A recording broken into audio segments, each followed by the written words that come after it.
Good morning everyone! Dito na naman si Rocco sa labas guys, nagwiwiwi siya. So ayan guys, storytelling muna tayo saglit. So ayan, maaga kong hinahang yung flag kasi nga it's a Liberation Day of Norway today.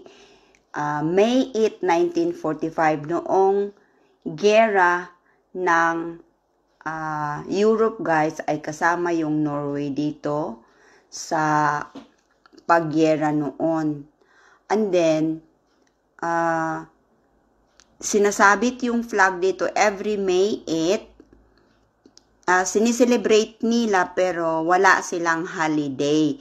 Yun lang ang kaibahan sa sa sinicelebrate nila.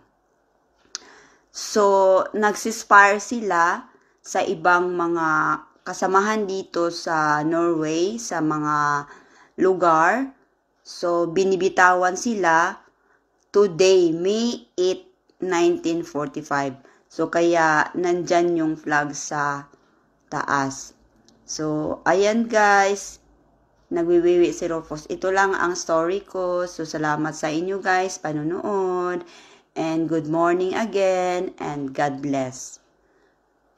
Ingat kayo palagi. Bye-bye.